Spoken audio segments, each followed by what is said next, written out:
ESPN recently did a list, compiled a list of the most difficult sports in the world. Now, it's subjective. I understand that. Okay, and it depends on the person. It depends on what each guy brings to the table. You know, but I will say this: ESPN, for one, has not been, you know, boxing's best friend. Okay, it hasn't. So for ESPN, who's had this boxing is dead, there's no more good fights anymore. Who's had that, who would say that on this, on the eve of a Paul Williams Sergio Martinez fight, or Eric Morales versus Marco Antonio Barrera fight, that they would say things like that.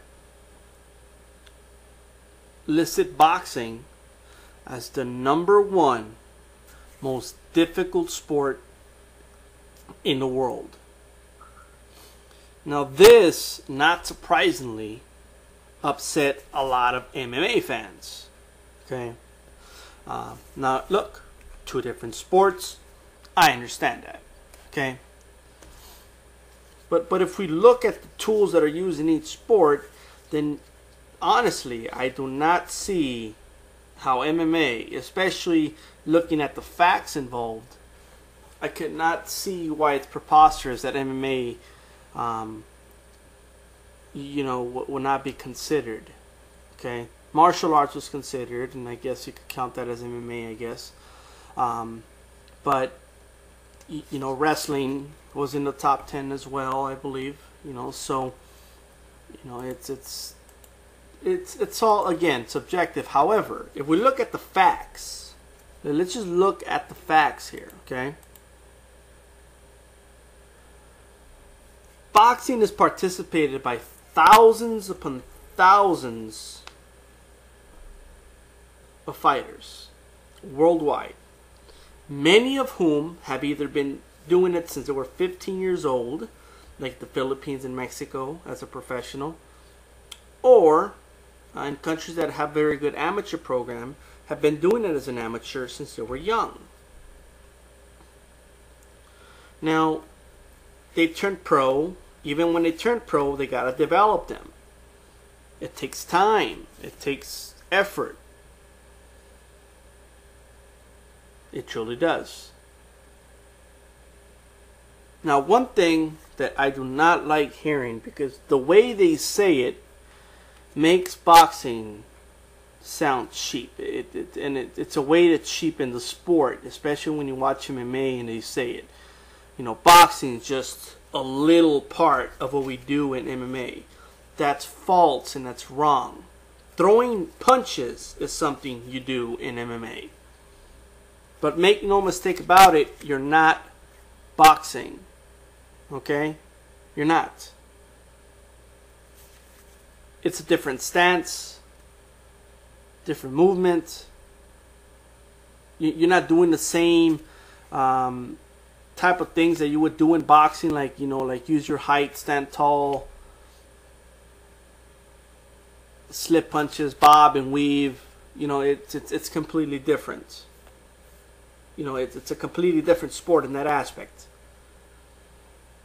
However, you're not going to show me one mixed martial artist that's going to go to boxing, not one, and tell me he's a complete boxer. Not one. Most of them will be one-dimensional boxers. Period. So Sean Sherk is throwing punches, and all of a sudden people say, oh, well, he's a boxer. No, he would be a flat-footed boxer with no head movement, and will get eaten alive with those tiny arms. That's it. I mean, that's just the reality of it. It works both ways, okay? People really try and downplay boxing, in a sense that they do not understand what it is. Boxing is not the art of throwing punches. Boxing is the art of fighting under Marquez of Queensberry rules. in which, yes, only your punches, you can only use your hands as a weapon, and you're limited in that aspect. And I understand the argument of, oh, well, you only have to worry about your hands, but at the same time, you could only use your hands. That is it. It's limited. I understand. But it's limited. The weaponry is limited by design. But it's still a full body sport. You still use your body in that sport because, yes, the guys don't go to the ground and wrestle. Okay, but they use their full body motion to throw punches, to pivot, to move. There's only been one boxer, in my opinion, who's ever come close to mastering boxing.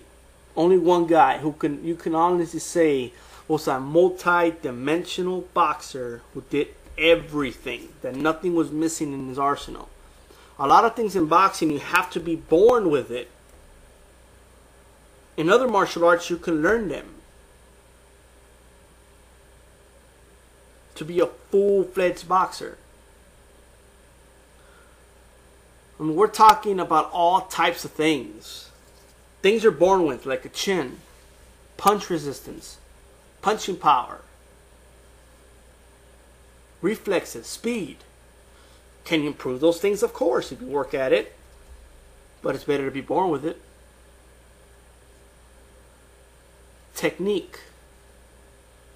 There's different styles, different stances. There's counter punchers. There's come forward guys. There's brawlers.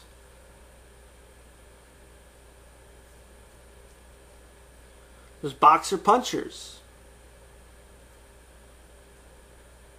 I mean, I was talking to an MMA fan, and I told him, do you seriously believe that Manny Pacquiao did not train for 3 years and was willing to take a pay cut and train 3 years in MMA? And I even told him, I'm not saying he'd be the champion, but like, do you seriously believe he will not be a force to reckon with in mixed martial arts? And he said, well, Manny doesn't count. Manny's a super athlete. Why wouldn't he count? I mean, first of all, Manny, a lot of people argue, is a one-dimensional boxer. Doesn't really have good head movement, does not have very good defense. Okay? So in that aspect, even one of the best is not a full-fledged boxer. It's a difficult sport, man. It's a very difficult sport. The Marquez of Queensberry, yes, they're limited. And no, you're not insulting boxing. You know. You're just not insulting boxing when you say, oh, well, in boxing they don't throw kicks. In boxing they don't throw knees. In boxing they don't throw elbows. In boxing they don't go for takedowns. They don't wrestle. They don't do jiu-jitsu. Well, duh. I mean, I thought that was the point. I mean, there's a theory of that Joe Rogan has that, oh, well, it's not that appealing because they only use their hands. If this was true, the Marquez of Queensberry would have never been invented. Why would anybody had invented the Marquez of Queensberry for? They were clinching. They were wrestling in the ground in the early prize fighting days. Never mind 4-ounce gloves. They were bare knuckle, man. They were bare knuckle fighting. So it was about the glove. I mean, if that's such a big deal, really, seriously. Then why was the Marquez of Queensberry invented, and how did it become the biggest sport in the entire United States, in the world? How did it create so many icons? It's a very difficult sport to master. Throwing punches. I don't even care if they're in a combination. Imitating boxing is not boxing. Boxing is heart and the will. Okay, boxing is the Marquez of Queensberry. Boxing is the last man standing. All right, it's if you're not fighting to put another man down for the 10 count, it's not boxing. And even the boxers that run around and don't really try and go for a finish, it's still within the rules, though. It's limited by design. That's the whole point. When you guys come out and say, oh, well, they don't do this, they don't do that. Duh. That's the point. Well, they don't even clinch and fight in the clinch. I mean, well, one, there is kind of clinching in boxing, but it's kind of bending the rules, all right? But this whole, oh, they don't do dirty boxing. And I mean, it's because it's prize fighting evolves from what the public demands. Okay, it's just the way it is. It's not only is it fighting, it's also perception, and it's also public demand. Okay, and it's also entertainment. That's what the public wanted. They didn't want guys clinching. They wanted guys to be forced to stand, fight with their fist. I mean, that's the reality of it. You know, it's like, oh, boxers don't throw kicks at each other. Duh. I mean, that's the point. I mean, it's kind of like it's like saying, basketball not exciting because they don't tackle each other. I mean, that's retarded. I mean, come on. I mean, that's the whole point of the sport.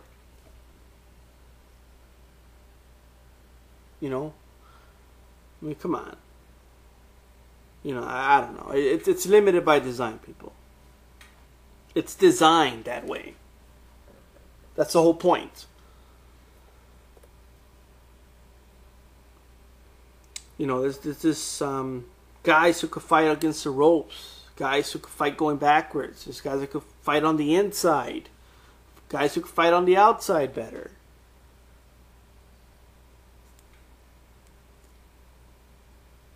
So don't call boxing a one-dimensional sport if you don't know the sport and you're not educated in it. That's all I ask.